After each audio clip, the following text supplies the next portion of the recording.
ಒಂದ್ಸಲ ಯೋಚನೆ ಮಾಡಿ, ಸಾವಿರಾರು ವರ್ಷಗಳ ಹಿಂದೆ ತುಂಬಾನೇ ಬಲಿಷ್ಠವಾದ ದುಷ್ಟಶಕ್ತಿಗಳನ್ನ ಯಾರಿಗೂ ಕೂಡ ಗೊತ್ತಾಗದೇ ಇರುವ ಹಾಗೆ ಒಂದು ಜಾಗದಲ್ಲಿ ಬಂಧಿಸಿ ಮಡಗಿದ್ದಾರೆ. ಬಟ್ ಆದ್ರೆ ಈಗ ಎಲ್ಲಾ ದುಷ್ಟಶಕ್ತಿಗಳಿವೆ ಕೂಡ ಎಚ್ಚರಿಯಾಗಿ ಬಂದ್ರೆ ಹೇಗಿರುತ್ತೆ? ಹೌದು, ನಾವಿವತ್ತು ನೋಡೋದಕ್ಕೆ ಹೋಗ್ತಾ ಇರುವ ಮೂವಿ ಕೂಡ ಅದೇನೆ. ನಾಗಮಣಿಯ ಹಾಗೆ ಒಂದು ವಿಶೇಷವಾದ ಶಕ್ತಿ ಇದೆ. ಆ ಶಕ್ತಿಯನ್ನ ಪಡ್ಕೊಳ್ಳೋದಿಕ್ಕೆ ತುಂಬಾನೇ ದುಷ್ಟಶಕ್ತಿಗಳು ಪ್ರಯತ್ನವನ್ನ ಮಾಡುತ್ತೆ. ಬಟ್ ಆದ್ರೆ ಅಷ್ಟೊಂದು ಪವರ್ಫುಲ್ ಆದ ಶಕ್ತಿ ಇದೆ ಅಂದ್ರೆ ಅದನ್ನ ರಕ್ಷಣೆ ಮಾಡೋದಿಕ್ಕೆ ಯಾರಾದ್ರೂ ಇರ್ತಾರೆ ಅಲ್ವಾ? ಸೊ ಆ ರಕ್ಷಕರು ಆ ದುಷ್ಟಶಕ್ತಿಗಳನ್ನ ಎದುರಿಸಿ ತಮ್ಮ ಮಹಾಶಕ್ತಿಯನ್ನ ಕಾಪಾಡ್ಕೊಳ್ತಾರ, ಇಲ್ಲ ಕೆಟ್ಟ ಶಕ್ತಿಗಳ ಕೈಗೆ ಈ ಮಹಾಶಕ್ತಿ ಸಿಗ್ಬಿಡುತ್ತಾ ಅನ್ನುವ ಒಂದು ಪವರ್ಫುಲ್ ಆದ ಮೂವಿಯನ್ನೇ ನೋಡ್ತಾ ಇದೀವಿ. ಅಂದಾಗೆ ಮೂವಿಯ ಹೆಸರು ಬಂದು ದಂಜಿಯಾ 2 ಅಂತ. ಆಕ್ಚುಯಲ್ ಆಗಿ ಹೇಳ್ಬೇಕು ಅಂದ್ರೆ ಇದೊಂದು ಮಾಸ್ ಆಗಿರುವ ಚೈನೀಸ್ ಫ್ಯಾಂಟಸಿ ಮೂವಿ. ಆದ್ರಿಂದ ಸ್ಕಿಪ್ ಮಾಡದೆ ಕೊನೆವರೆಗೂ ವಿಡಿಯೋವನ್ನ ನೋಡಿ. ಅಂಡ್ ನೀವಿನ್ನ ನಮ್ಮ ಚಾನೆಲ್ ಅನ್ನ ಸಬ್ಸ್ಕ್ರೈಬ್ ಮಾಡಿಲ್ಲ ಅಂದ್ರೆ ಇವಾಗ್ಲೇನೆ ಸಬ್ಸ್ಕ್ರೈಬ್ ಮಾಡ್ಕೊಳ್ಳಿ. ಸರಿ, ಓಕೆ, ಇನ್ನು ಟೈಮ್ ವೇಸ್ಟ್ ಮಾಡದೆ ನೇರವಾಗಿ ಮೂವಿ ಒಳಗಡೆಗೆನೆ ಹೋಗ್ಬಿಡೋಣ. ಓಪನಿಂಗ್ ಸೀನ್ ನಲ್ಲಿ ಥರ್ಡ್ ಮಾಸ್ಟರ್ ಅನ್ನುವ 3 ಜನ ಕಳ್ಳರನ್ನ ತೋರಿಸ್ತಾರೆ. ಅಂಡ್ ಈ 3 ಜನರುವೆ ಒಂದು ಬಾರ್ ನ ಒಳಗಡೆಗಾಗಿನೇ ಎಂಟ್ರಿಯನ್ನ ಕೊಡ್ತಾರೆ.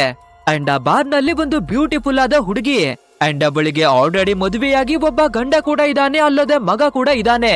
ಸೊ ಅವಳು ನೋಡೋದಕ್ಕೆ ಎಷ್ಟೊಂದು ಬ್ಯೂಟಿಫುಲ್ ಆಗಿದ್ದಾಳೆ ಅಂದ್ರೆ ಇವಾಗ ಬಂದಿರ್ತಾ ಇರುವ ಕಳ್ಳರ ಗ್ಯಾಂಗಿನ ಲೀಡರು ಅವಳ ಜೊತೆಯಾಗಿ ಎಂಗೇಜಿಂಗ್ ಆಗೋದಿಕ್ಕಾಗಿ ಟ್ರೈ ಮಾಡ್ತಾನೆ. ಬಟ್ ಆದ್ರೆ ಅವಳ ಗಂಡ ಮದ್ಯಕ್ಕೆ ಬರೋದ್ರಿಂದ ಈ ಕಳ್ಳರ ಗ್ಯಾಂಗಿನವರು ಅವಳ ಗಂಡನ ಕಥೆಯನ್ನ ಮುಗಿಸಿ ಹಾಕ್ಬಿಡ್ತಾರೆ. ಯಾಕಂದ್ರೆ ಈ ಕಳ್ಳರ ಗ್ಯಾಂಗಿನ ಲೀಡರು ಈ ಹುಡುಗಿಯ ಜೊತೆ ಟೈಮ್ ಅನ್ನ ಸ್ಪೆಂಡ್ ಮಾಡೋದಿಕ್ಕಾಗಿ. ಬಟ್ ಆದ್ರೆ ವಿಷಯನೇ ಬೇರೆ ಇರ್ತಾ ಇದೆ. ಇವಳ ಒಬ್ಬ ಮಗ ಇರ್ತಾ ಇದ್ದಾನೆ ಅಲ್ವಾ, ಅವನ ಒಂದು ವಿಚಿತ್ರವಾದ ಕ್ರಿಯೇಚರ್ ನ ರೂಪವಾಗಿ ಬದಲಾಗ್ತಾನೆ.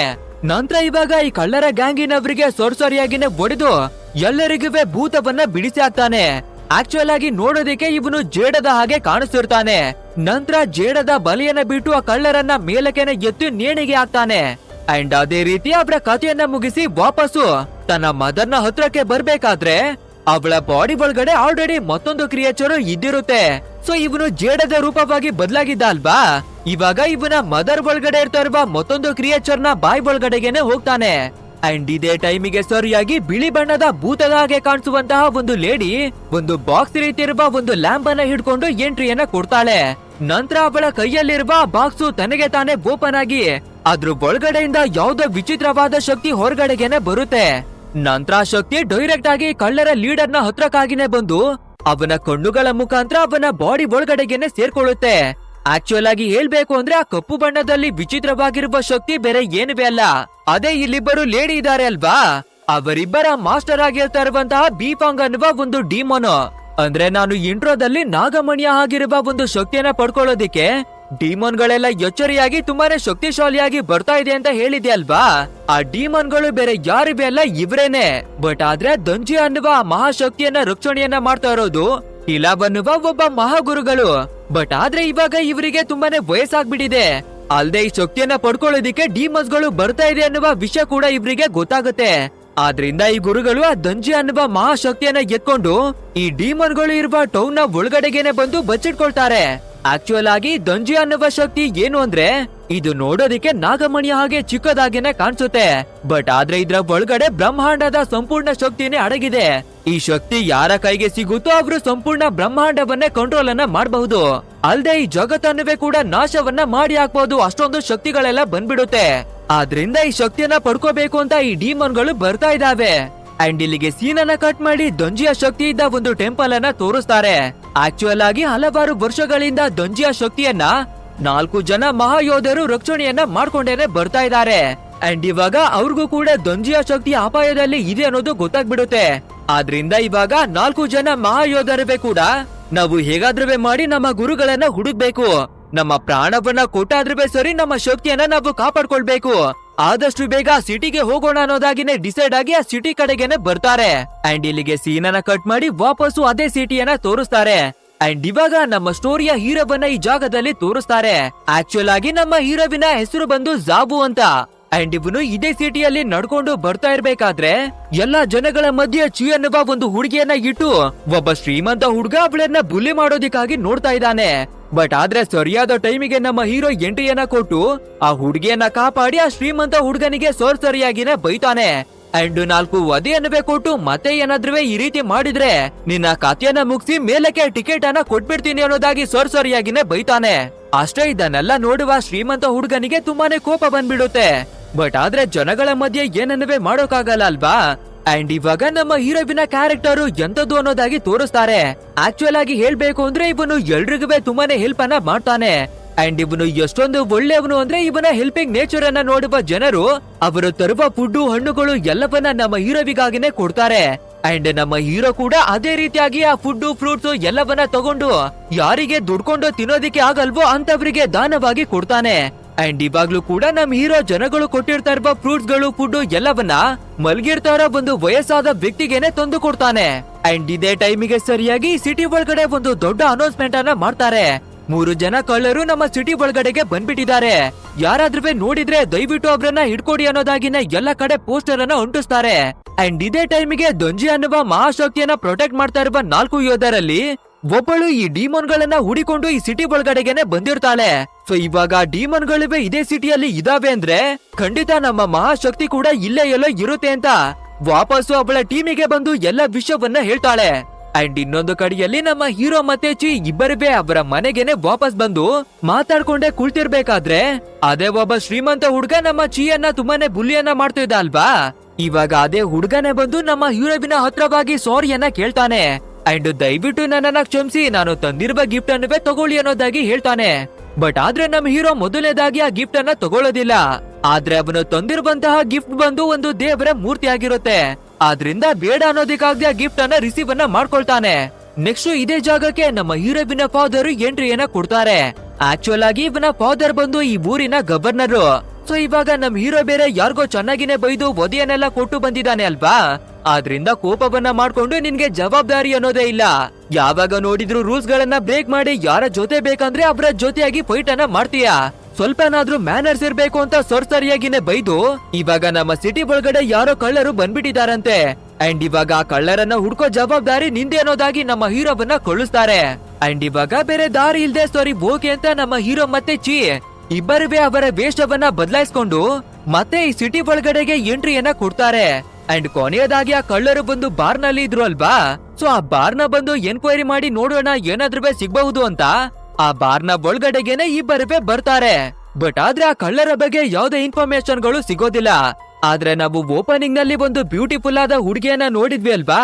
ಅದೇ ಹುಡುಗಿ ಬಾರ್ನ ಒಳಗಡೆ ಎಲ್ಲರಿಗೂ ವೈನ್ ಅನ್ನ ಸರ್ವ್ ಅನ್ನ ಮಾಡ್ತಿದ್ದಾಳೆ. ಸರಿ ಓಕೆ, ಈ ಹೋಟೆಲ್ ಅನ್ನ ಪೂರ್ತಿಯಾಗಿ ನೋಡೋಣ ಅಂತ ನಮ್ ಹೀರೋ ಈ ಬಾರ್ನ ಒಳಗಡೆಗಾಗಿನೇ ಬರ್ತಾನೆ. ಅಂಡ್ ಅದೇ ರೀತಿ ನೋಡ್ಕೊಂಡು ಬರ್ಬೇಕಾದ್ರೆ ಒಂದು ಜಾಗದಲ್ಲಿ ಅದೇ ಬ್ಯೂಟಿಫುಲ್ ಆದ ಲೇಡಿಗೆ ಒಬ್ಬ ಮಗ ಇದ್ದ ಅಲ್ವಾ. ಅವನು ಒಂದು ಜಾಗದಲ್ಲಿ ಮನುಷ್ಯರ ಬಾಡಿಯ ಜೊತೆ ಏನೋ ಮಾಡ್ತಾ ಇದ್ದಾನೆ. ಸೊ ಏನ್ ಮಾಡ್ತಾ ಇದ್ದಾನೆ ಅಂತ ನೋಡಿದ್ರೆ ಅವನ ಕೈಯಲ್ಲಿ ಒಂದು ದೊಡ್ಡ ಕತ್ತಿ ಕೂಡ ಇದೆ. ಅಷ್ಟೇ ಇದನ್ನ ನೋಡುವ ನಮ್ಮ ಹೀರೋ ಬಂದು ಕ್ಷಣ ಗಾಬರಿಗೆ ಒಳಗಾಗ್ತಾನೆ. ಬಟ್ ಆದ್ರೆ ವಿಚಿತ್ರವಾದ ವ್ಯಕ್ತಿ ಕೂಡ ನಮ್ಮ ಹೀರೋವನ್ನ ನೋಡ್ಬಿಡ್ತಾನೆ. ಆದ್ರಿಂದ ಅವನ ಅಸಲಿ ರೂಪವಾಗಿರುವ ಜೇಡದ ರೂಪಕ್ಕೇನೆ ಬಂದು ನಮ್ಮ ಹೀರೋವಿನ ಮೇಲೂ ಕೂಡ ಅಟ್ಯಾಕ್ ಅನ್ನ ಮಾಡ್ತಾನೆ. ಹೇಗಾದ್ರೂ ಮಾಡಿ ಇಲ್ಲಿಂದ ಎಸ್ಕೇಪ್ ಆಗೋಣ ಅಂತ ಓಡೋದಿಕ್ಕೆ ನೋಡ್ಬೇಕಾದ್ರೆ ಜೇಡದ ಬಲಿಯನ್ನ ಬಿಟ್ಟು ನಮ್ಮ ಹೀರೋವನ್ನ ಒಂದು ಜಾಗದಲ್ಲಿ ಕಟ್ಟಾಕಿ ಮಾಡುತ್ತಾನೆ. ಇನ್ನೇನು ನಮ್ಮ ಹೀರೋವಿನ ಕಥೆಯನ್ನ ಮುಗಿಸ್ಬಿಡ್ತು ಅನ್ನುವ ಕೊನೆ ಕ್ಷಣದಲ್ಲಿ ಮಾಸ್ ಆಗಿನೇ ನಮ್ಮ ಶರ್ಲಿ ಎಂಟ್ರಿಯನ್ನ ಕೊಡ್ತಾಳೆ. ಅಂದ್ರೆ 4 ಜನ ಪವರ್ಫುಲ್ ಆದ ಯೋಧರು ಈ ಸಿಟಿ ಕಡೆಗೆ ಬರ್ತಾ ಇದ್ರು ಅಲ್ವಾ. ಸೊ ಈ ಜಾಗದಲ್ಲಿ ಡಿಮೋನ್ ಇರೋದನ್ನ ತಿಳ್ಕೊಂಡು ಡೈರೆಕ್ಟ್ ಆಗಿ ಇಲ್ಲಿಗೆನೆ ಬಂದಿದ್ದಾರೆ. ಅಂಡ್ ಇವಾಗ ನಮ್ಮ ಶರ್ಲಿ ಅವಳ ಮ್ಯಾಜಿಕ್ ಪವರ್ ಅನ್ನೆಲ್ಲ ಬಳಸಿ ಈ ಜೇಡ ಡಿಮೋನ್ ಮೇಲೆ ಅಟ್ಯಾಕ್ ಅನ್ನ ಮಾಡ್ತಾಳೆ. ಅಂಡ್ ಅದು ಕೂಡ ಅಟ್ಯಾಕ್ ಮಾಡ್ಬೇಕಾದ್ರೆ ಇವರ ಮ್ಯಾಜಿಕಲ್ ಪವರ್ ಅನ್ನೆಲ್ಲ ಬಳಸಿ ಫೈನಲಿ ಆ ಜೇಡ ಕಥೆಯನ್ನ ಮುಗಿಸಿ ಹಾಕ್ತಾಳೆ. ಬಟ್ ಆದ್ರೆ ಅವನ ಮದರ್ ಆಗಿರ್ತಾ ಇರುವ ಒಂದು ಬ್ಯೂಟಿಫುಲ್ ಆದ ಲೇಡಿ ಇದ್ದಾಳೆ ಅಲ್ವಾ, ಅವಳು ಕೂಡ ತನ್ನ ರಿಯಲ್ ಆದ ರೂಪಕ್ಕೆನೆ ಬರ್ತಾಳೆ. ಹೇಳಿ ಕೇಳಿ ಇವಳು ಕೂಡ ಒಂದು ಡಿಮೋನ್ ಆಗಿರೋದ್ರಿಂದ ತುಂಬಾನೇ ವಿಚಿತ್ರವಾಗಿ ಇದ್ದಾಳೆ. ಅಂಡ್ ಇವಾಗ ಈ ಡಿಮೋನ್ ಕೂಡ ನಮ್ಮ ಟೀಮ್ ಅವರ ಮೇಲೆ ಅಟ್ಯಾಕ್ ಮಾಡೋದಿಕ್ಕೆ ನೋಡುತ್ತೆ. ಆದ್ರೆ ನಮ್ಮ ಯೋಧರು ಏನುವೆ ಕಡಿಮೆ ಇದ್ದಿರ್ತಾ ಇಲ್ಲ. ಅವರ ಪವರ್ ಅನ್ನ ಯೂಸ್ ಮಾಡಿ ಫೈನಲಿ ಈ ಡಿಮೋನ್ ಕಥೆಯನ್ನೇ ಕೂಡ ಮುಗಿಸಿ ಹಾಕ್ಬಿಡ್ತಾರೆ. ನಂತರ ನಮ್ಮ ಹೀರೋವನ್ನ ನೋಡಿದ್ರೆ ಅವನು ಅನ್ಕಾನ್ಶಿಯಸ್ ಆಗಿ ಬಿದ್ದಿರ್ತಾನೆ. ಬಟ್ ಆದ್ರೆ ನಮ್ಮ ಹೀರೋ ಒಬ್ಬ ಸಾಮಾನ್ಯವಾದ ಮನುಷ್ಯ ಅಲ್ವಾ. ಈ ಶಕ್ತಿಗಳನ್ನಾಗ್ಲಿ ಡಿಮೋನ್ ಗಳನ್ನಾಗ್ಲಿ ಯಾರುವೆ ನೋಡೋ ಹಾಗಿಲ್ಲ. ಆದ್ರಿಂದ ನಮ್ಮ ಶರ್ಲಿ ಅವಳ ಮ್ಯಾಜಿಕ್ ಪವರ್ ಅನ್ನ ಬಳಸಿ ನಮ್ಮ ಹೀರೋವಿನ ಎಲ್ಲಾ ಮೆಮೊರಿಯನ್ನ ಎರೇಸ್ ಮಾಡ್ತಾಳೆ. ನೆಕ್ಸ್ಟ್ ನಮ್ ಹೀರೋ ಎಚ್ಚರಿಯಾಗಿ ಕಣ್ಣನ್ನ ಬಿಟ್ಟು ನೋಡ್ಬೇಕಾದ್ರೆ ಇವನು ಅದೇ ಬಾರ್ ಒಳಗಡೆನೆ ಮಲ್ಗಿರ್ತಾನೆ. ಅಂಡ್ ನಾವೇನ್ ಮಾಡ್ತಾ ಇದೀವಿ ಇಲ್ಲಿ ಅಂತ ಎಚ್ಚರಿಯಾಗಿ ನೋಡ್ಬೇಕಾದ್ರೆ ಈ ಬಾರ್ ನಲ್ಲಿ ಇದ್ದ ಎಲ್ಲಾ ಜನರು ಚೇಂಜ್ ಆಗ್ಬಿಟ್ಟಿದ್ದಾರೆ. ಆದ್ರಿಂದ ತುಂಬಾನೇ ಭಯವನ್ನ ಪಡ್ಕೊಂಡು ಎದ್ನ ಬಿದ್ದು ಅಂತ ಜಾಗದಿಂದಾನೇ ಓಡ್ಬಿಡ್ತಾನೆ. ಆದ್ರೂ ಕೂಡ ಜೇಡ ಕ್ರಿಯೇಚರ್ ನಮ್ಮ ಹೀರೋವಿನ ಮೇಲೆ ಅಟ್ಯಾಕ್ ಮಾಡಿತು ಅಲ್ವಾ, ಅದನ್ನ ಇವನು ಪೂರ್ತಿಯಾಗಿ ಮರೆಯೋದಿಕ್ಕೆ ಆಗ್ತಾನೆ ಇಲ್ಲ. ಮತ್ತೆ ಮತ್ತೆ ಇವನನ್ನ ಕಾಡ್ತಾನೆ ಇದೆ. ಸೊ ಮೊದ್ಲು ನಾವು ಮನೆ ಕಡೆಗೆ ಓಡ್ಬಿಡ್ಬೇಕು ಅಂತ ಮನೆ ಒಳಗಡೆಗೆ ಬಂದು ನೋಡಿದ್ರೆ ತುಂಬಾನೇ ಗಾರ್ಡ್ಸ್ ಗಳು, ಪೊಲೀಸ್ ಆಫೀಸರ್ಗಳು ಎಲ್ಲರೂ ಬಂದು ಇವನ ಮನೆಯನ್ನ ಪೂರ್ತಿಯಾಗಿನೇ ಚೆಕ್ ಅನ್ನ ಮಾಡ್ತಾ ಇದ್ದಾರೆ. ಅಂಡ್ ಅದೇ ರೀತಿಯಾಗಿ ಚೆಕ್ ಮಾಡಿ ಒಂದು ಪುರಾತನ ಕಾಲದ ಮೂರ್ತಿಯನ್ನ ಹೊರಗೆ ತರ್ತಾರೆ.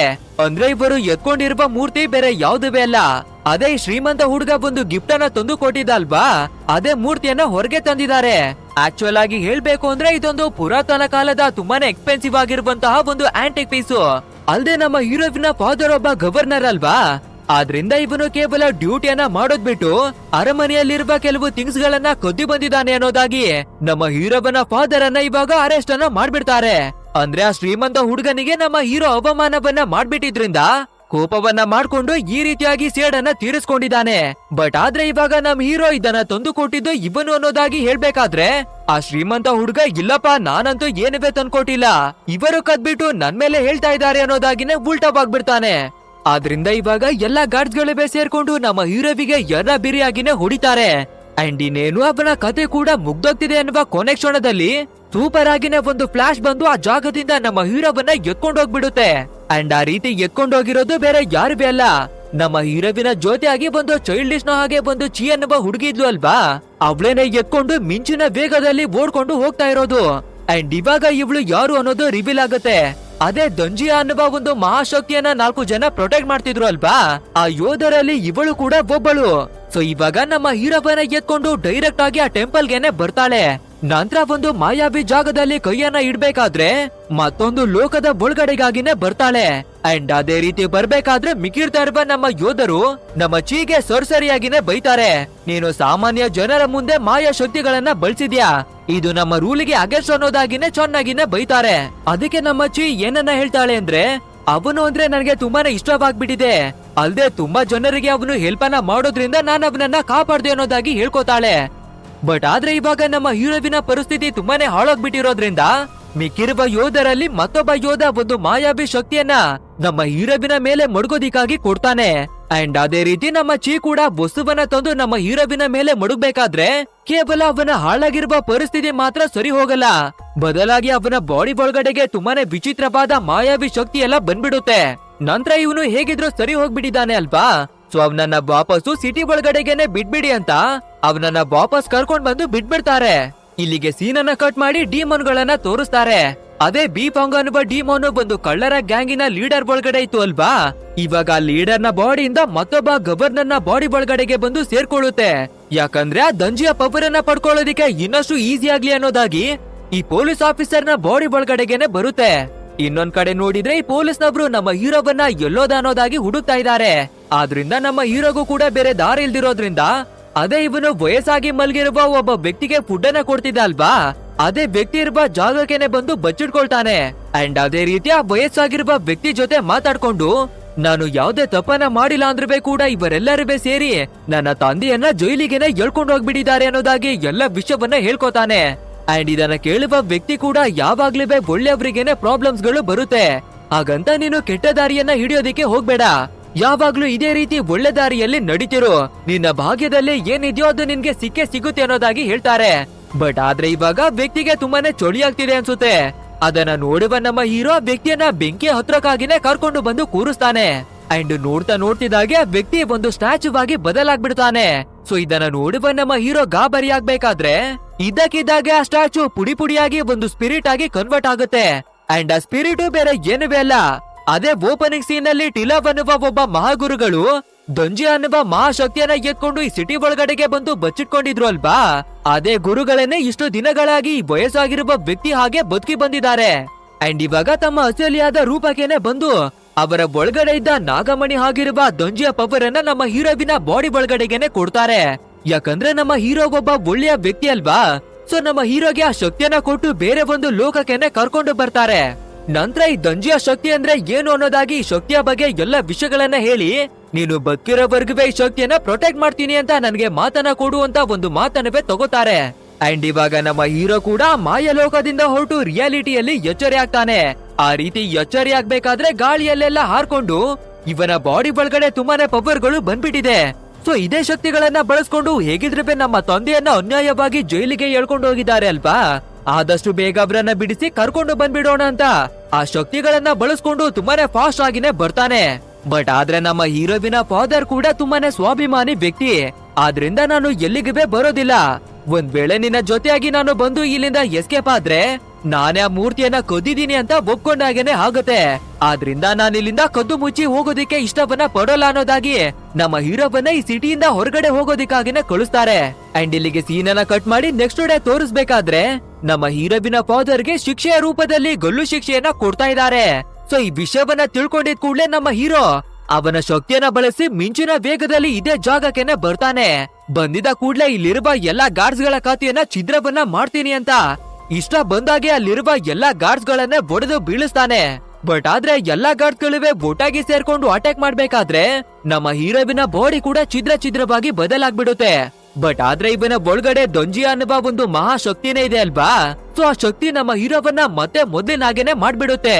ಅಷ್ಟೇ, ಇದನ್ನೆಲ್ಲ ಬಚ್ಚಿಟ್ಕೊಂಡು ನೋಡ್ತಾ ಇರುವ ಡಿಮೋನ್ ಗಳಿಗೆ ಅರ್ಥವಾಗ್ಬಿಡುತ್ತೆ ನಾವು ಹುಡುಕಿ ಬಂದಿರುವ ದಂಜಿಯ ಶಕ್ತಿ ಇವನ ಬಾಡಿ ಒಳಗಡೆನೆ ಇದೆ ಅಂತ.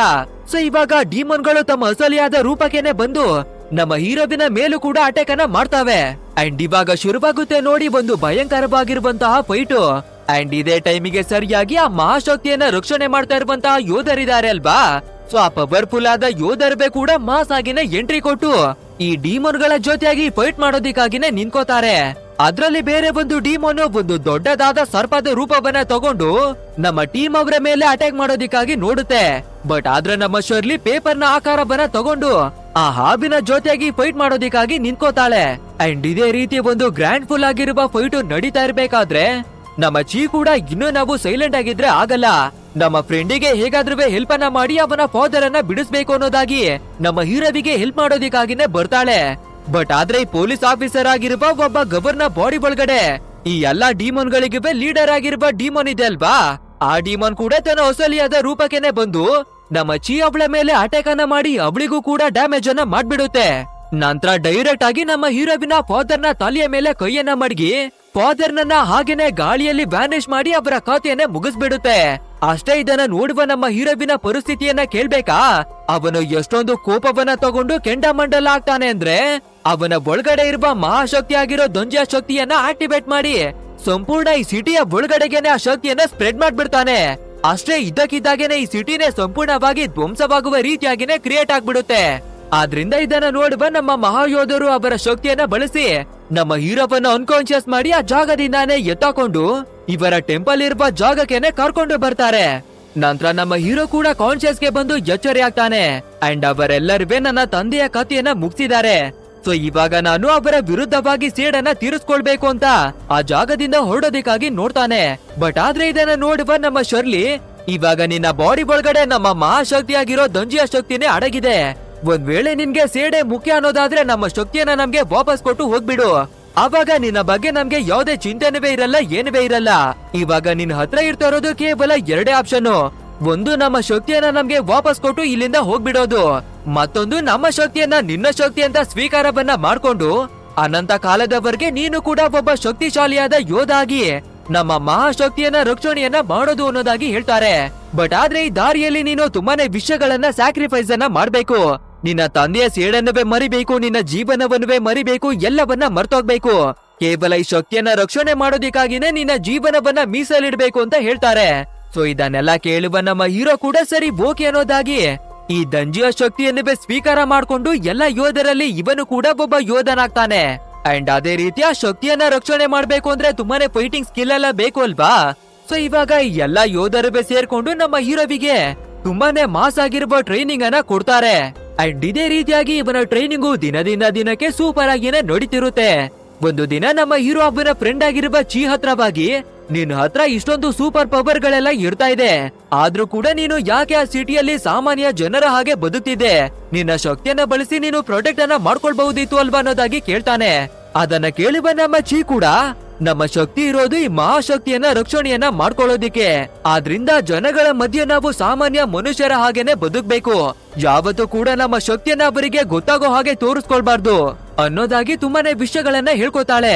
ಅಂಡ್ ಇದನ್ನ ಕೇಳುವ ನಮ್ಮ ಹೀರೋ ಕೂಡ ಹಾಗಿದ್ರೆ ನಿನ್ ಒಳಗಡೆ ಇರುವ ಶಕ್ತಿ ಏನು ಅನ್ನೋದಾಗಿ ಕೇಳ್ತಾನೆ. ಅದಕ್ಕೆ ನಮ್ಮ ಚೀ ಕೂಡ ನನ್ನಲ್ಲಿ ಹುಟ್ಟಿನಿಂದಾನೇ ಯಾವುದೇ ಶಕ್ತಿಗಳಿವೆ ಇಲ್ಲ, ಬಟ್ ಆದ್ರೆ ನನ್ನ ಪೂರ್ವಜರು ಕೊಟ್ಟಿರುವ ಈ ಲಾಕೆಟ್ ನನ್ಗೆ ಶಕ್ತಿಯನ್ನ ಕೊಡುತ್ತೆ. ಅಂಡ್ ಆಕ್ಚುಯಲ್ ಆಗಿ ನನ್ನ ಶಕ್ತಿ ಏನಂದ್ರೆ ನಾನು ಮಿಂಚಿನ ವೇಗದಲ್ಲಿ ತುಂಬಾನೇ ಫಾಸ್ಟ್ ಆಗಿ ಓಡಬಲ್ಲೆ. ಎಷ್ಟೊಂದು ಫಾಸ್ಟ್ ಆಗಿ ಅಂದ್ರೆ ನಾನು ಓಡೋದನ್ನ ಯಾರು ಕೂಡ ನೋಡೋದಿಕ್ಕೇ ಆಗಲ್ಲ ಅನ್ನೋದಾಗಿ ಹೇಳ್ಕೋಬೇಕಾದ್ರೆ ನಮ್ಮ ಹೀರೋವಿಗೆ ಅರ್ಥವಾಗುತ್ತೆ. ಅವತ್ತು ನಾವು ಸಾಯುವ ಸಿಚುವೇಶನ್ ಅಲ್ಲಿ ಇದ್ದಾಗ ನಮ್ಮನ್ನ ಕಾಪಾಡಿದ್ದು ಇವಳೇನೆ ಅನ್ನೋದು. ಅಂಡ್ ಇನ್ನೊಂದ್ ವಿಷಯ ಏನು ಅಂದ್ರೆ ನಮ್ಮ ಚೀ ನಮ್ಮ ಹೀರೋವನ್ನ ಇಷ್ಟವನ್ನ ಪಡ್ತಿದ್ದಾಳೆ, ಬಟ್ ಆದ್ರೆ ಧೈರ್ಯವನ್ನ ಮಾಡಿ ಇವತ್ತಿನವರೆಗೂ ಏನೇ ಹೇಳ್ಕೊಂಡಿಲ್ಲ. ಅಂಡ್ ಇದೇ ರೀತಿ ನಮ್ಮ ಹೀರೋವಿಗೆ ಟ್ರೈನಿಂಗ್ ನಡೀತಾ ಇತ್ತು ಅಲ್ವಾ, ಅದ್ರಲ್ಲಿ ಇವಾಗ ನಮ್ಮ ಹೀರೋ ತುಂಬಾನೇ ಎಕ್ಸ್ಪರ್ಟ್ ಆಗಿ ಬದಲಾಗ್ಬಿಟ್ಟಿದ್ದಾನೆ.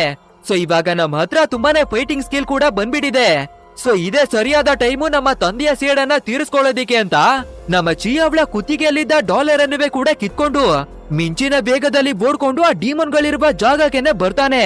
ಅಂಡ್ ಡೈರೆಕ್ಟ್ ಆಗಿ ಆ ಬೀಪಾಂಗ್ ಅನ್ನುವ ಡೀಮನ್ ಹತ್ರಕ್ಕಾಗಿನೇ ಬಂದು ನಿನ್ನ ಕತ್ತಿಯನ್ನ ಮುಗಿಸ್ಬಿಡ್ತೀನಿ ಅಂತ ಡೀಮನ್ಗೆ ಹೊಡೆಯೋದಿಕ್ಕಾಗಿ ನೋಡ್ತಾನೆ. ಬಟ್ ಆದ್ರೆ ಡೀಮನ್ಗೆ ಎಷ್ಟು ಶಕ್ತಿ ಇದೆ ಅನ್ನೋದು ಇವನಿಗೆ ಯೋಚನೆ ಕೂಡ ಇರೋದಿಲ್ಲ. ಆದ್ರಿಂದ ಒಂದೇ ಬಾರಿಗೆ ಆ ಡೀಮನ್ ಏನ್ ಮಾಡ್ಬಿಡುತ್ತೆ ಅಂದ್ರೆ ನಮ್ಮ ಹೀರೋ ಒಳಗಡೆ ದಂಜಿ ಅನ್ನುವ ಒಂದು ಮಹಾಶಕ್ತಿ ಇದೆ ಅಲ್ವಾ, ಆ ಮಣಿಯನ್ನ ಹೊರಗಡೆಗೆ ತೆಗೆದು ತನ್ನ ವಶಕ್ಕೆನೆ ಪಡ್ಕೊಂಡ್ ಬಿಡುತ್ತೆ. ಯಾಕಂದ್ರೆ ನಮ್ಮ ಹೀರೋ ಇಲ್ಲಿವರೆಗೂ ಬರೀ ಫೈಟಿಂಗ್ ಸ್ಕಿಲ್ ಅನ್ನ ಕಲ್ತಿದ್ದಾನೆ, ಅವನ ಒಳಗಡೆ ಇರುವ ಶಕ್ತಿಯನ್ನ ಹೇಗೆ ಬಳಸ್ಬೇಕು ಅನ್ನೋದು ಗೊತ್ತಿರ್ತಾ ಇಲ್ಲ. ಆದ್ರಿಂದ ಈ ಡೀಮೋನು ಈಸಿಯಾಗಿನೇ ದಂಜಿಯ ಶಕ್ತಿಯನ್ನ ತನ್ನ ವಶಕ್ಕೆನೆ ಪಡ್ಕೊಂಡ್ ಬಿಡುತ್ತೆ. ನಂತರ ಡೈರೆಕ್ಟ್ ಆಗಿ ನಮ್ಮ ಹೀರೋವಿನ ಕಥೆಯನ್ನ ಮುಗಿಸ್ಬಿಡೋಣ ಅಂತ ನೋಡ್ಬೇಕಾದ್ರೆ ಕೊನೆ ಕ್ಷಣದಲ್ಲಿ ನಮ್ಮ ಚೀ ಸೂಪರ್ ಆಗಿನೇ ಎಂಟ್ರಿ ಕೊಟ್ಟು ಆ ಡೀಮನ್ ಮಾಡುವ ಅಟ್ಯಾಕ್ ಅನ್ನ ತನ್ನ ಮೇಲೆನೆ ತಗೊಳ್ತಾಳೆ. ಅಷ್ಟೇ ಇವಾಗ ನಮ್ಮ ಚೀ ನಮ್ಮ ಹೀರೋವನ್ನ ಕಾಪಾಡೋಕೆ ಬಂದು ಅವಳು ಸಾಯುವ ಸಿಚುವೇಶನ್ ಗೆನೆ ಬಂದ್ಬಿಡ್ತಾಳೆ. ಆದ್ರಿಂದ ನಾವು ಎಂತ ತಪ್ಪನ್ನ ಮಾಡ್ಬಿಟ್ವಿ ಅಂತ ಯೋಚನೆ ಮಾಡುವ ನಮ್ಮ ಹೀರೋ ಹೇಗಿದ್ರು ಇವನ ಹತ್ರ ಫಾಸ್ಟ್ ಆಗಿ ಓಡುವ ಲಾಕೆಟ್ ಇದೆ ಅಲ್ವಾ, ಸೊ ನಮ್ಮ ಚೀಯನ್ನ ಎತ್ಕೊಂಡು ಆ ಜಾಗದಿಂದಾನೇ ಓಡಿ ವಾಪಸ್ಸು ಟೆಂಪಲ್ ಹತ್ರಕ್ಕಾಗಿನೇ ಬರ್ತಾನೆ. ಅಂಡ್ ಬಂದ ನಂತರ ಏನೆಲ್ಲ ಆಯ್ತು ಅಂತ ಹೇಳ್ಕೋಬೇಕಾದ್ರೆ ನಮ್ಮ ಮಿಕ್ಕಿರುವ ಯೋಧರು ತುಂಬಾನೇ ಕೋಪವನ್ನ ಮಾಡ್ಕೋತಾರೆ. ಯಾಕಂದ್ರೆ ನೀನು ಇಲ್ಲಿವರೆಗೂ ಟ್ರೈನಿಂಗ್ ಅನ್ನ ತಗೊಂಡಿರ್ತಾ ಇರೋದು ಕೇವಲ ನಿನ್ನ ತಂದೆಯನ್ನ ಸೇಡನ್ನ ತೀರಿಸ್ಕೊಳ್ಳೋಕ, ಹಾಗಿದ್ರೆ ನಮ್ಮ ಜೊತೆ ಸುಳ್ಳನ್ನ ಹೇಳಿ ಟ್ರೈನಿಂಗ್ ಅನ್ನ ತಗೊಂಡ ಅಂತ ಸರಿಯಾಗಿನೇ ಹೊಡಿತಾರೆ. ಅಂಡ್ ಇಲ್ಲಿಗೆ ಸೀನನ್ನ ಕಟ್ ಮಾಡಿ ಆ ಡೀಮನ್ ಗಳನ್ನ ತೋರಿಸ್ಬೇಕಾದ್ರೆ ಇವಾಗ ಬೀಫಾಂಗ್ ಅನ್ನುವ ಡಿಮೋನ್ಗೆ ದಂಜಿಯ ಪವರ್ ಸಿಕ್ಬಿಟ್ಟಿದೆ ಅಲ್ವಾ, ಆದ್ರಿಂದ ಮತ್ತೊಂದು ಪುರಾತನ ಕಾಲದ ಟೆಂಪಲ್ ಒಳಗಡೆಗೆನೆ ಬರುತ್ತೆ. ಇಲ್ಲಿಗೆ ಏನಕ್ಕೆ ಆ ಡಿಮೋನ್ ಬಂದಿರ್ತಾ ಇದೆ ಅಂದ್ರೆ ಆ ದಂಜಿಯ ಶಕ್ತಿಯನ್ನ ತನ್ನ ಬಾಡಿ ಒಳಗಡೆಗೆ ಪೂರ್ತಿಯಾಗಿ ಸೇರಿಸ್ಕೊಂಡು ಈ ಜಾಗದಿಂದ ಹಲವಾರು ಡಿಮೋನ್ ಗಳನ್ನ ರಿಲೀಸ್ ಮಾಡೋದಿಕ್ಕೇನೆ ಬಂದಿದೆ. ಅಂದ್ರೆ ಇದು ಎಂತಹ ಜಾಗ ಅಂದ್ರೆ ಇಲ್ಲಿಂದ ಕೆಟ್ಟ ಶಕ್ತಿಯನ್ನ ಬೇಕಾದ್ರೂ ಹೊರಗಡೆ ತೆಗಿಬಹುದು, ಒಳ್ಳೆ ಶಕ್ತಿಯನ್ನೇ ಹೊರಗಡೆ ತೆಗಿಬಹುದು ಅಂತಹ ಪವಿತ್ರವಾದಂತಹ ಟೆಂಪಲ್ ಇದು. ಸೊ ಇವಾಗ ಇದೇ ಜಾಗಕ್ಕೆ ಬಂದು ತನ್ನ ಅಸಲಿಯಾದ ಡಿಮೋನ್ ರೂಪಕ್ಕೆನೆ ಬಂದು ಈ ಪವಿತ್ರವಾದ ಜಾಗದಿಂದ ಹಲವಾರು ಡಿಮೋನ್ ಗಳನ್ನ ಹೊರಗಡೆಗೆನೆ ಕರ್ಸಿ ಸಂಪೂರ್ಣ ಈ ಬ್ರಹ್ಮಾಂಡವನ್ನೇ ನಾಶವನ್ನ ಮಾಡೋದಕ್ಕಾಗಿ ಬೇರೆ ಬೇರೆ ಡಿಮೋನ್ ಗಳನ್ನ ಸಿಟಿ ಒಳಗಡೆನೆ ಕಳ್ಸುತ್ತೆ. ಅಂಡ್ ಈ ವಿಷಯ ನಮ್ಮ ಯೋಧರಿಗೆ ಗೊತ್ತಾಗ್ಬೇಕಾದ್ರೆ ನಾವು ಹೇಗಾದ್ರೂ ಮಾಡಿ ಆ ಡಿಮೋನ್ ಗಳನ್ನ ಸೋಲಿಸಲೇಬೇಕು ಅಂತ ನಮ್ಮ ಹೀರೋವನ್ನ ಅವರ ಮ್ಯಾಜಿಕ್ ಪವರ್ ಅನ್ನ ಬಳಸಿ ಬಂಧಿಸ್ತಾರೆ. ಸರಿ ಓಕೆ, ಮಾಸ್ ಆಗಿರುವ ಫೈಟಿಗಾಗಿ ಹೊರಡೋಣ ಅಂತ ಎಲ್ಲರೂ ಸೇರ್ಕೊಂಡು ಆ ಡಿಮೋನ್ ಗಳಿರುವ ಜಾಗಕ್ಕೆ ಬಂದು ಫೈಟ್ ಮಾಡೋದಿಕ್ಕಾಗಿನೇ ನಿಂತ್ಕೋತಾರೆ. ಅಂಡ್ ಇವರ ಹತ್ರ ಇರುವ ತುಂಬಾನೇ ಶಕ್ತಿಗಳನ್ನೆಲ್ಲ ಬಳಸಿ ತುಂಬಾನೇ ವೆಪನ್ ಗಳನ್ನೆಲ್ಲ ಕ್ರಿಯೇಟ್ ಮಾಡಿ ಆ ಡಿಮೋನ್ ನ ವಿರುದ್ಧ ಫೈಟ್ ಮಾಡೋದಿಕ್ಕಾಗಿನೇ ನೋಡ್ತಾರೆ. ಬಟ್ ಆದ್ರೆ ಆ ಬೀಫಾಂಗು ಮೊದ್ಲೇನೆ ಹೇಳಿ ಕೇಳಿ ಒಬ್ಬ ಡಿಮೋನು, ಅವನ ಹತ್ರನೇ ತುಂಬಾನೇ ಪವರ್ ಗಳೆಲ್ಲ ಇದಿರುತ್ತೆ. ಆದ್ರೆ ಇವಾಗ ಬೇರೆ ಮಹಾಶಕ್ತಿ ಆಗಿರುವ ದಂಜಿಯ ಬೇರೆ ಸೇರ್ಕೊಂಡಿದೆ ಅಲ್ವಾ, ಸೊ ಅವನನ್ನ ಸೋಲ್ಸೋರು ಯಾರನ್ನುವೇ ಇಲ್ಲ, ಅಷ್ಟೊಂದು ಪವರ್ಫುಲ್ ಆಗಿ ಬದಲಾಗ್ಬಿಟ್ಟಿದ್ದಾನೆ. ಆದ್ರಿಂದ ಎರ್ರ ಬಿರಿಯಾಗಿ ನಮ್ಮ ಟೀಮ್ ಅವರ ಮೇಲೆ ಅಟ್ಯಾಕ್ ಅನ್ನ ಮಾಡಿ ಎಲ್ಲರನ್ನ ಬೊಟ್ಟೊಟ್ಟಿಗೆನೆ ಸೋಲ್ಸಿ ಹಾಕೋದಿಕ್ಕಾಗಿ ನೋಡ್ತಾನೆ. ಅಂಡ್ ಇಲ್ಲಿಗೆ ಸೀನನ್ನ ಕಟ್ ಮಾಡಿ ವಾಪಸ್ಸು ನಮ್ಮ ಹೀರೋವನ್ನ ತೋರಿಸ್ತಾರೆ. ಇವಾಗ ನಮ್ಮ ಹೀರೋ ಕೋಪ ಬೇಜಾರು ಎಲ್ಲವನ್ನ ಮಾಡ್ಕೊಂಡು ಕುಳಿತಿದ್ದಾನೆ. ಯಾಕಂದ್ರೆ ನಾವು ಸುಳ್ಳನ್ನ ಹೇಳಿ ಎಂತ ಸಿಚುವೇಶನ್ಗೆ ಬಂದ್ಬಿಟ್ವಿ ಅಂತ. ಸೊ ಇದೇ ರೀತಿಯಾಗಿ ಕುಳಿತಿರ್ಬೇಕಾದ್ರೆ ಮಹಾಗುರುಗಳು ಹೇಳಿದ ಮಾತುಗಳೆಲ್ಲ ನೆನಪಾಗುತ್ತೆ. ಅಂದ್ರೆ ನೀನು ಯಾವಾಗ್ಲೂ ಸತ್ಯದ ಮಾರ್ಗದಲ್ಲೇ ಹೋಗು, ನಿನ್ನ ಭಾಗ್ಯದಲ್ಲಿ ಏನು ಸಿಗ್ಬೇಕು ಅಂತ ಬರ್ದಿರುತ್ತೋ ಅದು ನಿನ್ಗೆ ಖಂಡಿತ ಸಿಗುತ್ತೆ ಅಂತ ಹೇಳಿದ್ರು ಅಲ್ವಾ. ಅಲ್ದೆ ಇವನ ಫಾದರ್ ಕೂಡ ತುಂಬಾನೇ ಒಳ್ಳೆಯವರಾಗಿ ನಾವು ಸತ್ಯದ ಮಾರ್ಗದಲ್ಲೇ ಹೋಗ್ಬೇಕು, ಯಾವತ್ತು ಸೋಲನ್ನ ಒಪ್ಕೋಬಾರ್ದು ಅಂತ ಹೇಳಿದ್ರು ಅಲ್ವಾ. ಆ ಎಲ್ಲಾ ವಿಷಯವನ್ನ ನೆನಪನ್ನ ಮಾಡ್ಕೊಂಡು ಮೋಟಿವೇಶನ್ ಅನ್ನ ತಗೋತಾನೆ. ಅಂಡ್ ಇವಾಗ ನಮ್ಮ ಹೀರೋವಿಗೆ ಮತ್ತೊಂದು ವಿಷಯ ನೆನಪಾಗುತ್ತೆ. ಸದ್ಯಕ್ಕೆ ನಮ್ಮ ಬಾಡಿ ಒಳಗಡೆ ಆ ದಂಜಿಯ ಪವರ್ ಇಲ್ಲೇ ಇರಬಹುದು, ಬಟ್ ಆದ್ರೆ ಆ ದಂಜಿಯ ಮಣಿ ನನ್ನ ಬಾಡಿಯನ್ನ ಪ್ರವೇಶ ಮಾಡಿದೆ. ಅಂದ್ರೆ ಅದ್ರ ಅಂಶ ಅನಂತ ಕಾಲದವರೆಗೆ ನನ್ನ ಬಾಡಿ ಒಳಗಡೆನೆ ಇರುತ್ತೆ. ಹಾಗೆ ಒಬ್ಬ ಮಹಾನ್ ಯೋಧ ಆಗ್ಬೇಕು ಅಂದ್ರೆ ಅವನಿಗೆ ಯಾವುದೇ ಶಕ್ತಿಯ ಅಗತ್ಯವಿರೋದಿಲ್ಲ. ಅವನ ಒಳಗಡೆ ಇರುವ ಧೈರ್ಯನೇ ಶಕ್ತಿಯಾಗಿ ಬದಲಾಗುತ್ತೆ ಅಂತ ತಿಳ್ಕೊಂಡು ಇವನ ಒಳಗಡೆ ಇರುವ ದಂಜಿಯ ಮಣಿಯ ಶಕ್ತಿಯನ್ನ ಆಕ್ಟಿವೇಟ್ ಮಾಡೋದಿಕ್ಕೆ ಟ್ರೈ ಮಾಡ್ತಾನೆ. ಅಂಡ್ ಅದೇ ರೀತಿಯ ಶಕ್ತಿ ಕೂಡ ಆಕ್ಟಿವೇಟ್ ಆಗ್ಬಿಡುತ್ತೆ. ನಂತರ ಇವನಿಗೆ ಹಾಕಿರ್ತಾ ಇರುವ ಬಂಧನವನ್ನುವೇ ಬಿಡಿಸ್ಕೊಂಡು ಒಂದು ಬೆಂಕಿಯ ಜ್ವಾಲೆಯಾಗಿ ಅಲ್ಲಿಂದ ಹಾರ್ಕೊಂಡು ಬರ್ತಾನೆ. ಅಂಡ್ ಡೈರೆಕ್ಟ್ ಆಗಿ ಆ ಡಿಮೋನ್ ಗಳಿರುವ ಜಾಗಕ್ಕೆನೆ ಬಂದು ಯಾವ ರೀತಿಯ ಡಿಮೋನ್ ಗಳ ವಿರುದ್ಧವಾಗಿ ಫೈಟ್ ಅನ್ನ ಮಾಡ್ತಾನೆ ಅಂದ್ರೆ ಒಂದು ಕ್ಷಣ ಡಿಮೋನೇ ಕನ್ಫ್ಯೂಷನ್ ಆಗ್ಬಿಡುತ್ತೆ. ಆ ದಂಜಿಯ ಶಕ್ತಿ ಇರ್ತಾ ಇರೋದು ನನ್ನ ಬಳಿ, ನಿನ್ನ ಬಳಿ ಅಂತೂ ಯಾವುದೇ ಶಕ್ತಿನವೇ ಇಲ್ಲ, ಏನವೇ ಇಲ್ಲ. ನೀನು ಹೇಗೆ ನನ್ನನ್ನ ಸೋಲ್ಸೋದಿಕ್ಕೆ ಸಾಧ್ಯ ಅನ್ನೋದಾಗಿ ಕೇಳುತ್ತೆ. ಇದನ್ನ ಕೇಳುವ ನಮ್ಮ ಹೀರೋ ಕೂಡ ನನ್ನ ಹತ್ರ ದಂಜಿಯ ಮಣಿ ಇಲ್ದೇ ಇರಬಹುದು, ಬಟ್ ಆದ್ರೆ ಮೊದ್ಲು ಆ ಶಕ್ತಿಯನ್ನ ನನ್ನ ಬಾಡಿ ಒಳಗಡೆಗೆ ಸೇರಿಸ್ಕೊಂಡಿದ್ದೆ. ಆದ್ರಿಂದ ದಂಜಿಯಾದ ಸಂಪೂರ್ಣ ಶಕ್ತಿ ಇವಾಗ ನನ್ನದಾಗಿ ಬದಲಾಗಿದೆ. ಅಂದ್ರೆ ನನ್ನ ಬಾಡಿಯನ್ನ ಸಂಪೂರ್ಣವಾಗಿ ಆ ಶಕ್ತಿಗೆ ಸಮರ್ಪಣೆಯನ್ನ ಮಾಡ್ಕೊಂಡಿದ್ದೀನಿ. ಆದ್ರಿಂದ ಆ ದಂಜಿ ಅನ್ನುವ ಮಹಾಶಕ್ತಿ ನನ್ಗೆ ಶಕ್ತಿಗಳನ್ನ ಕೊಡ್ತಾ ಇದೆ ಅಂತ ಹೇಳ್ತಾನೆ. ಅಂಡ್ ಅದೇ ರೀತಿಯಾಗಿ ಇವನ ಎಲ್ಲಾ ಶಕ್ತಿಗಳನ್ನ ಸೇರಿಸಿ ಆ ಡಿಮೋನ್ ಗಳ ಕಥೆಯನ್ನ ಮುಗಿಸಿ ಹಾಕ್ತಾನೆ. ನಂತರ ಇವಾಗ ಡಿಮೋನ್ ಗಳ ಕಥೆಯಂತೂ ಮುಗ್ದೋಯ್ತು ಅಲ್ವಾ. ಆದ್ರಿಂದ ಈ ಸಿಟಿ ಒಳಗಡೆ ಬಂದಿದ್ದ ಮತ್ತೆ ಎಲ್ಲಾ ಡಿಮೋನ್ ಗಳನ್ನ ಈ ದಂಜಿಯ ಶಕ್ತಿಯನ್ನ ಬಳಸ್ಕೊಂಡು ಈ ಪವಿತ್ರ ದೇವಾಲಯದ ಒಳಗಡೆನೆ ಎಲ್ಲಾ ಡಿಮೋನ್ ಗಳನ್ನ ಒಂದು ಜಾಗದಲ್ಲಿ ಬಂಧಿಸಿ ಮಾಡುತ್ತಾನೆ. ಅಂಡ್ ಇಲ್ಲಿಗೆ ಸೀನನ್ನ ಕಟ್ ಮಾಡಿ ತೋರಿಸ್ಬೇಕಾದ್ರೆ ನಮ್ಮ ಹೀರೋ ಕೂಡ ಸಾಮಾನ್ಯ ಮನುಷ್ಯರ ಹಾಗೆ ಬದುಕೋದಿಕ್ಕೇನೆ ಶುರು ಮಾಡ್ತಾನೆ. ಹಾಗಂತ ಇವನು ದಂಜಿ ಅನ್ನುವ ಮಹಾಶಕ್ತಿಯನ್ನ ರಕ್ಷಣೆ ಮಾಡೋದನ್ನ ಬಿಡೋದಿಲ್ಲ. ಬದಲಾಗಿ ಮಿಕ್ಕಿರುವ ಯೋಧರ ಜೊತೆನೆ ಸೇರ್ಕೊಂಡು ಅನಂತ ಕಾಲದವರೆಗೆ ಆ ಶಕ್ತಿಗೆ ಯಾವುದೇ ಪ್ರಾಬ್ಲಮ್ ಆಗದಿರುವ ರೀತಿಯಾಗಿ ಎಲ್ಲರಿಗೂ ಪ್ರೊಟೆಕ್ಟ್ ಅನ್ನ ಮಾಡ್ಕೊಂಡೇ ಬರ್ತಾರೆ. ಅಂಡ್ ಇಲ್ಲಿಗೆ ನಮ್ಮ ಇವತ್ತಿನ ಸ್ಟೋರಿ ಎಂಡ್ ಆಗುತ್ತೆ. ಗಾಯ್ಸ್, ಈ ಮೂವಿ ಹೇಗಿತ್ತು ಅಂತ ತಪ್ಪದೆ ನಮ್ಗೆ ಕಮೆಂಟ್ ಮೂಲಕ ತಿಳಿಸಿ. ಹಾಗೆ ವಿಡಿಯೋವೇನಾದ್ರೂ ಇಷ್ಟವಾಗಿರ್ತಾ ಇದ್ರೆ ಒಂದು ಲೈಕ್ ಅನ್ನ ಕೊಟ್ಟು ಇಂಥದ್ದೇ ವಿಡಿಯೋಗಳನ್ನ ನೋಡೋದಿಕ್ಕಾಗಿ ನಮ್ಮ ಚಾನಲ್ ಅನ್ನ ತಪ್ಪದೆ ಸಬ್ಸ್ಕ್ರೈಬ್ ಅನ್ನ ಮಾಡ್ಕೊಳ್ಳಿ. ಸರಿ, ಓಕೆ, ಮುಂದಿನ ವಿಡಿಯೋದಲ್ಲಿ ಭೇಟಿಯನ್ನ ಮಾಡೋಣ. So thanks for watching guys and take care of your self.